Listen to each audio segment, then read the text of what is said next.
ये unit first है, library and society. और इसमें लगभग 20-25 टॉपिक है, उसको हम लोग एक एक करके पढ़ेंगे।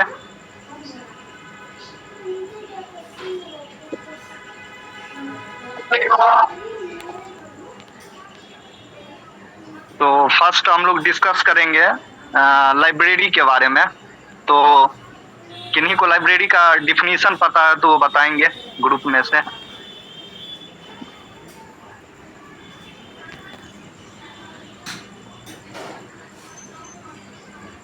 हेलो, किसी को भी डिफिनीशन अगर पता हो लाइब्रेरी के बारे में तो कुछ बताएंगे।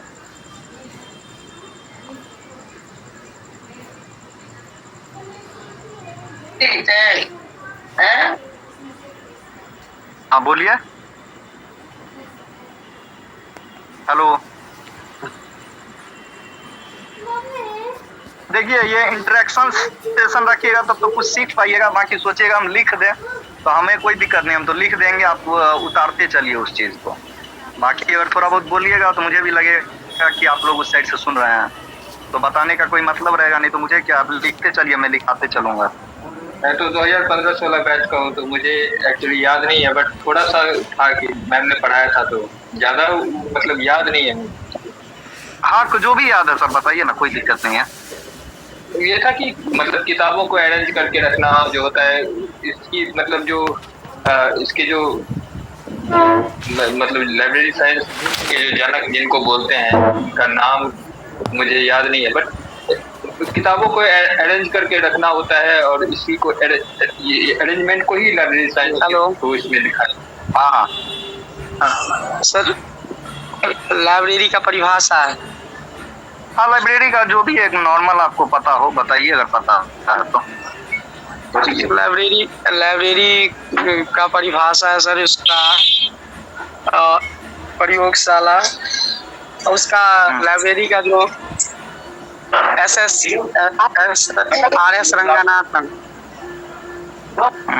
हेलो, इसका ये है सर, लाइब्रेरी का ये परिभाषा है, जब भी कोई भी हम पुस्तक या जो भी सूचना सामग्री है, आज के डेट में पुस्तक के साथ साथ उसमें क्या है, सूचना सामग्री को भी ऐड किया गया है। जैसे कि आजकल आपको अगर डिक्शनरी ही चाहिए तो आप अगर ऑक्सफोर्ड का डिक्शनरी खरीदिएगा तो उसमें ऑलरेडी CD रखा होता है, एक आप देखे होंगे, तो वो भी सूचना सामग्री में आ जाता है। आज के डेट में बहुत चीजें पेन ड्राइव में आ जाता है, या कहिए कि डिजिटल रूप में भी अवेलेबल है।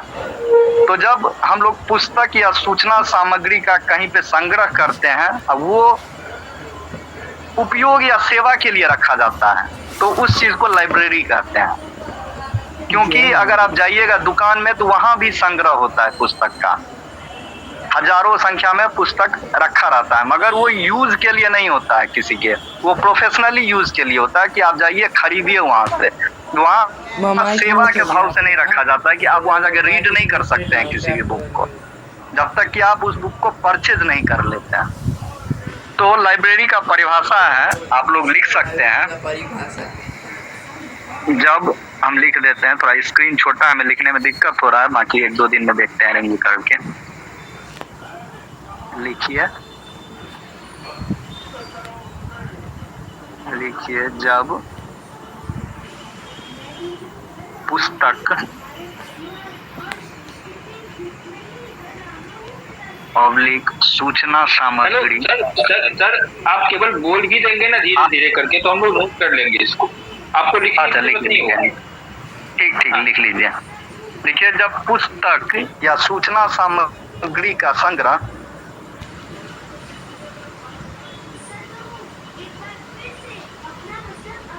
उपयोगकर्ताओं के सेवार्थ होता है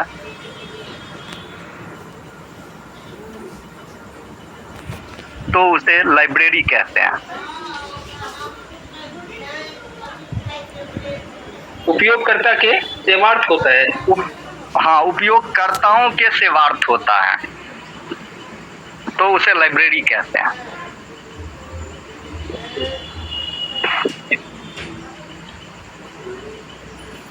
अब ये तो एक बेसिक डेफिनेशन था जो हम लोग तैयारी कर रहे हैं, तो पता होना ही चाहिए।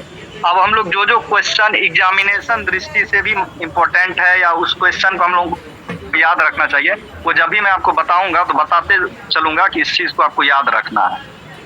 ये तो एक बेसिक डेफिनेशन है कि आपको कभी भी कोई भी पूछ सकता है, आप सेलेक्ट भी हो जाएंगे तभी पूछ सकता है कि पुस्तकालय का क्या डेफिनेशन है। बाकी देखते हैं आगे।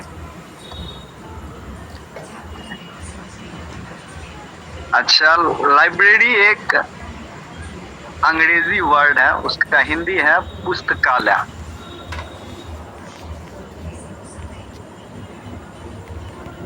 और इसी को फ्रेंच में, ये एग्जाम में आया हुआ क्वेश्चन है कि फ्रेंच में क्या कहा जाता है लाइब्रेरी को, तो इसको लिखेंगे हम लोग बिब्लियोथेक,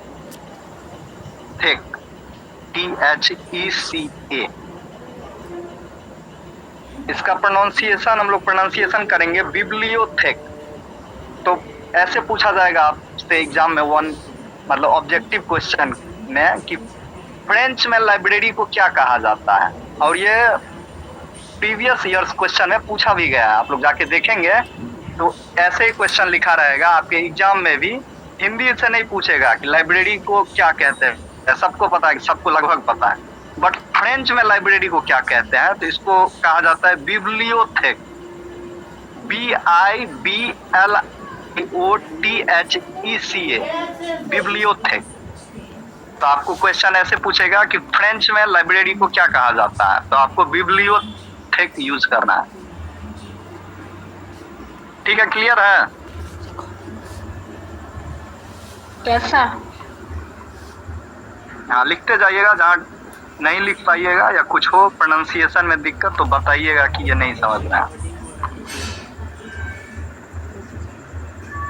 अब जो लाइब्रेरी शब्द की उत्पत्ति हुई है, ये भी एक क्वेश्चन यहीं से पूछा जाएगा कि लाइब्रेरी शब्द की उत्पत्ति हुई है वो किस वर्ड से हुई है।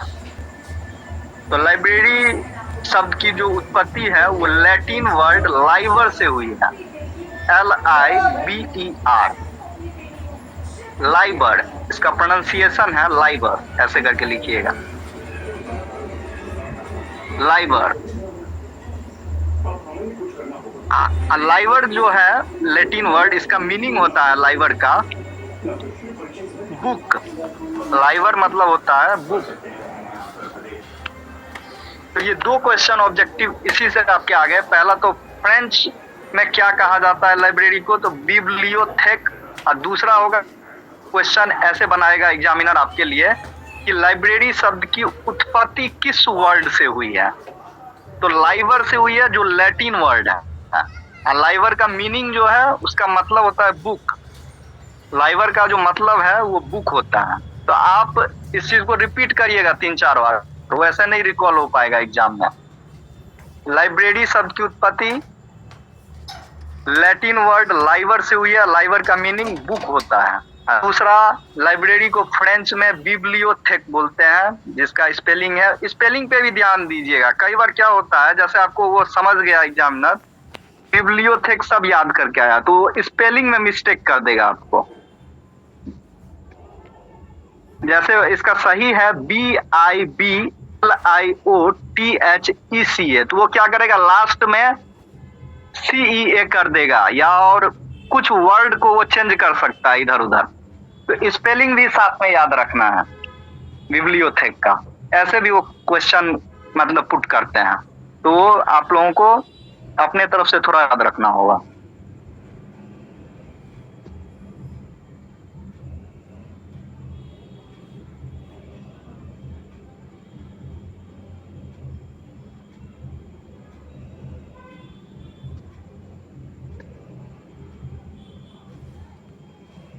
अब जो है लाइब्रेरी का टाइप्स थोड़ा समझ लेते हैं, टाइप्स ऑफ लाइब्रेरी। तो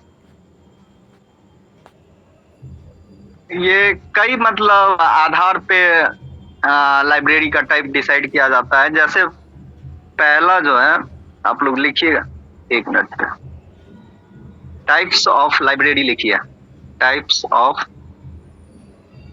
लाइब्रेरी। तो इसमें लिखिएगा संग्रह सेवा संग्रह, उसके बाद कॉमा लगाइए, सेवा कॉमा उद्देश्य या पाठक के आधार पर, ऐसे लिखिए, संग्रह सेवा पाठक और उद्देश्य के आधार पर।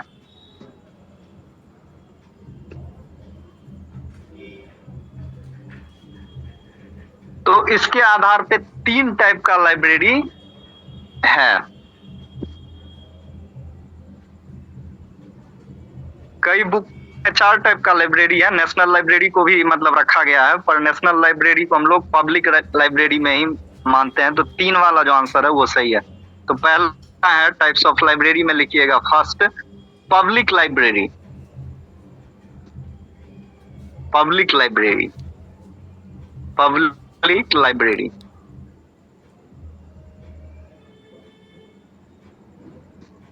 दूसरा लिखिएगा एकेडमिक लाइब्रेरी,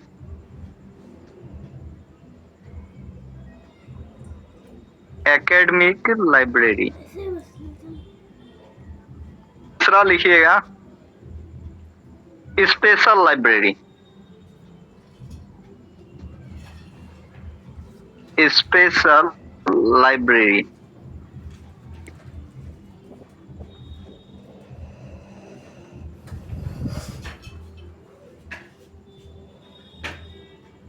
ये संग्रह सेवा उद्देश्य या पाठक के आधार पे ये लाइब्रेरी है। दूसरा एक और लाइब्रेरी का टाइप्स होता है, तो वो भी लिखिएगा। आपने 4 बोले थे ना सर, लाइब्रेरी की टाइप्स ऑफ लाइब्रेरी इसमें पहले तो 4 होता है। एक नेशनल लाइब्रेरी भी माना जाता है, कई बुक्स में लिखा हुआ है नेशनल लाइब्रेरी भी चौथा, पर जो सही है वो नेशनल लाइब्रेरी पब्लिक लाइब्रेरी में ही इंक्लूड है। मतलब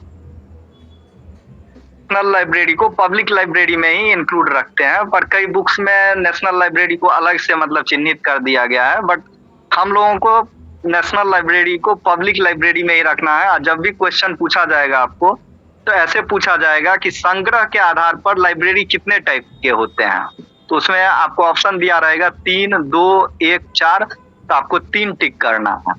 या ऐसे लिख क्वेश्चन रखा जाएगा कि सेवा के आधार पर लाइब्रेरी कितने टाइप के होते हैं, तो उसमें भी ऐसे ही ऑप्शन रहेगा 1, 2, 3, 4 करके। तो इसमें कुछ ऐसे करके वो जो ये संग्रह या स्रोत या सेवा उद्देश्य या पाठक जो है, इसके आधार पे आपसे लाइब्रेरी के टाइप पूछ लेंगे। तो इसमें 3 ही टाइप है, पब्लिक लाइब्रेरी पहला, दूसरा एकेडमिक लाइब्रेरी और तीसरा स्पेशल लाइब्रेरी।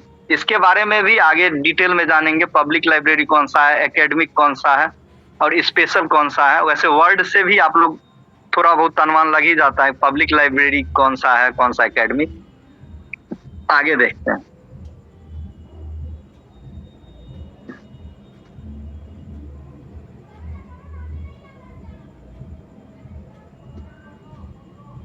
दूसरा लिखिए भौतिक संरचना या पाठ्य सामग्री के आधार पर टाइप्स ऑफ लाइब्रेरी कितने हैं। तो लिखिए भौतिक संरचना या पाठ्य सामग्री के आधार पर।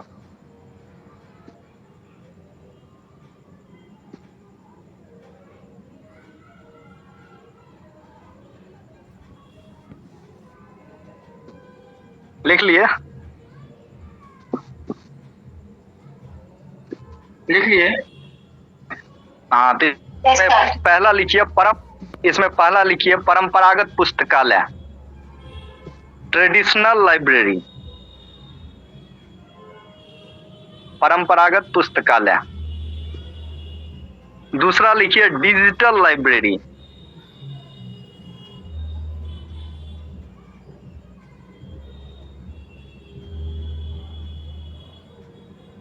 तीसरा लिखिए हाइब्रिड लाइब्रेरी,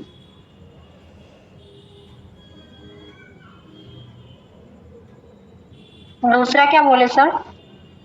दूसरा लिखिए डिजिटल लाइब्रेरी,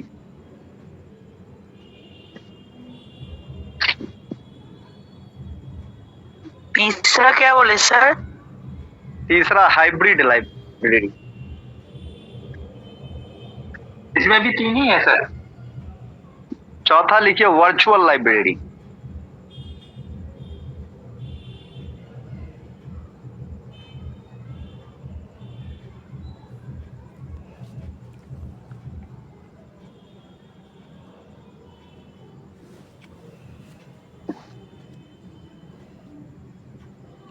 तो जो ट्रेडिशनल लाइब्रेरी में होता है, इसमें आप लोग लिखिए कि पहला कि इसमें प्रिंटेड मटेरियल्स होता है। जो ट्रेडिशनल लाइब्रेरी है उसमें जितना भी होगा वो प्रिंटेड मटेरियल होगा। इसमें प्रिंटेड मटेरियल्स अवेलेबल होता है।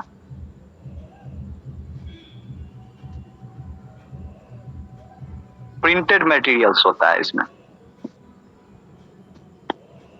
तो क्वेश्चन ऐसे भी एग्जाम में आपसे पूछा जाएगा कि प्रिंटेड मटेरियल्स किस लाइब्रेरी के अंतर्गत रखा जाता है। सेम ऐसे ही क्वेश्चन आपको एग्जाम में रख देगा कि प्रिंटेड मटेरियल्स किस लाइब्रेरी के अंतर्गत आता है।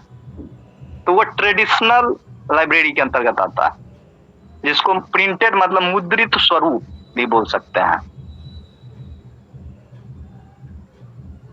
और दूसरा लिखिए इसका कि इसमें भौतिक स्वरूप होता है। इसका मतलब इसमें आपको बिल्डिंग दिखेगा। आप जाइएगा शहर में, आपको कई बार पटना में जाइएगा, वहां भी है खुदा बख्श लाइब्रेरी, तो इसका बिल्डिंग बना होता है, आपको इसका भौतिक स्वरूप दिखता है। तो आप लिखिएगा इसमें दूसरा में कि इसका भौतिक स्वरूप होता है। भौतिक स्वरूप के आगे कोष्टक में बिल्डिंग लिख सकते हैं कि इसका बिल्डिंग होता है। ये ट्रेडिशनल लाइब्रेरी में हम लोग लिखेंगे।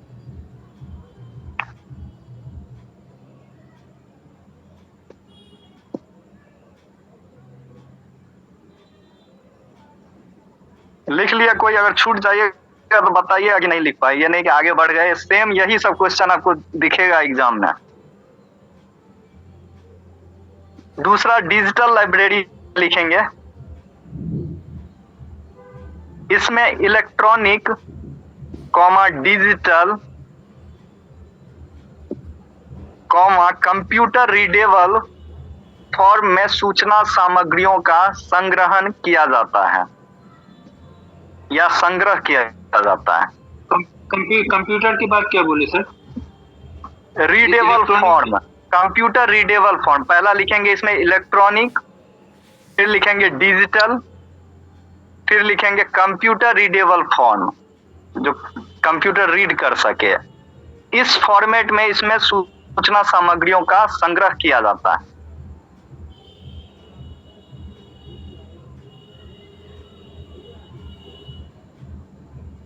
और इसका भी भौतिक स्वरूप होता है। दूसरा लिखिएगा इसमें पॉइंट डिजिटल लाइब्रेरी में कि इसका भी भौतिक स्वरूप होता है। भौतिक स्वरूप होता है।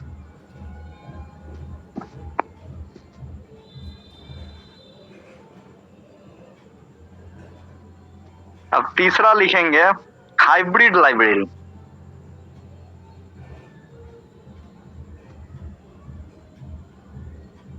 हाइब्रिड लाइब्रेरी में क्या होता है, जैसे कि आपको नाम से ही पता चलेगा कि इसमें दोनों होता है, प्रिंटेड और प्लस डिजिटल। इसमें दोनों सामग्रियों का संग्रह होता है। तो लिखेंगे इसमें दोनों प्रिंटेड प्लस डिजिटल सूचना सामग्रियों का संग्रह होता है। हाइब्रिड लाइब्रेरी में लिखेंगे इसमें दोनों प्रिंटेड प्लस डिजिटल सूचना सामग्रियों का संग्रह होता है।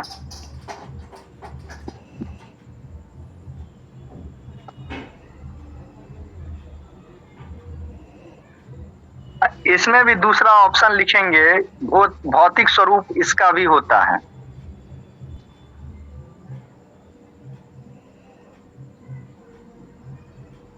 क्या बोले सर? इसका भी भौतिक स्वरूप होता है। भौतिक स्वरूप, जैसे आप कई लाइब्रेरी में जाएंगे जो सेंट्रल होता है, तो वहाँ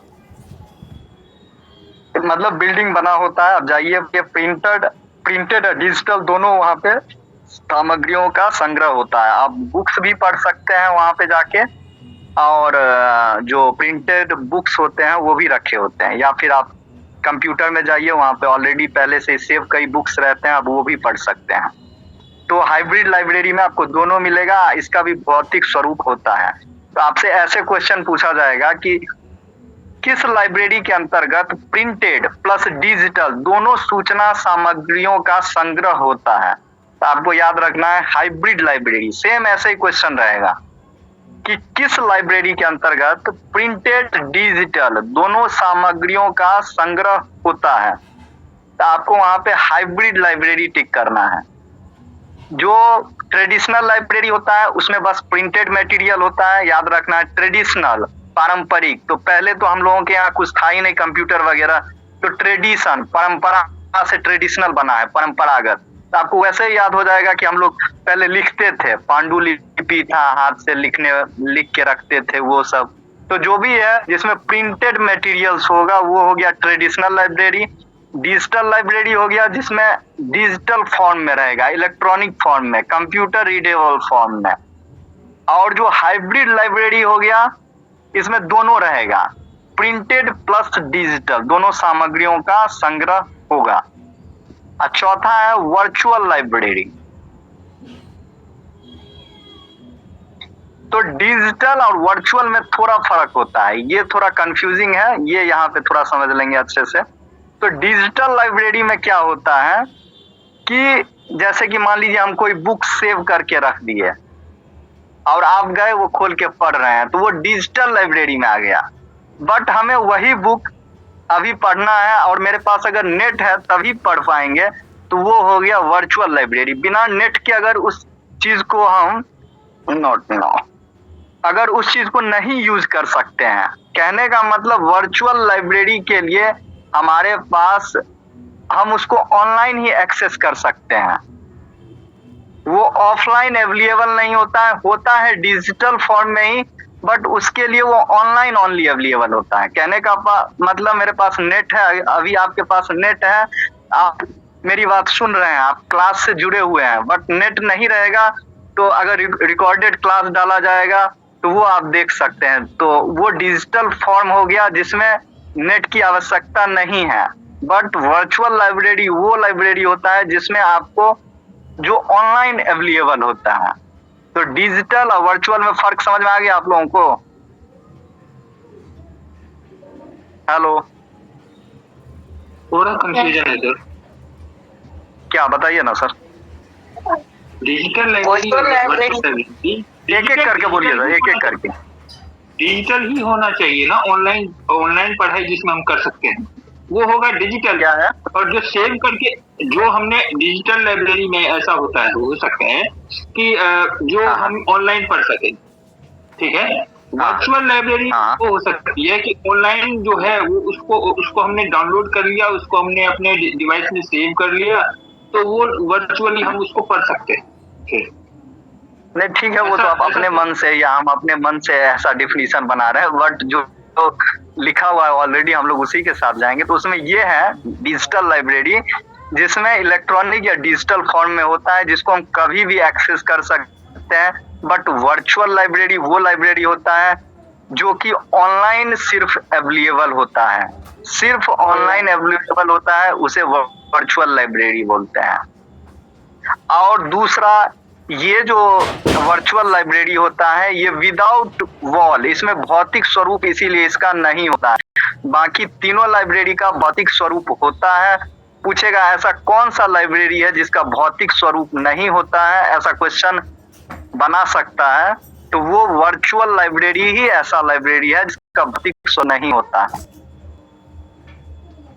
या दूसरा, वर्चुअल लाइब्रेरी को ऑनलाइन लाइब्रेरी या इंटरनेट लाइब्रेरी भी इसीलिए बोलते हैं क्योंकि इसमें नेट की आवश्यकता है। इसीलिए इसका ऐसा भी क्वेश्चन पूछा जाता है कि ऑनलाइन लाइब्रेरी या इंटरनेट लाइब्रेरी के नाम से किस को जाना जाता है, तो वर्चुअल लाइब्रेरी को। और इसके लिए इंटरनेट आवश्यक अंग है। ठीक है,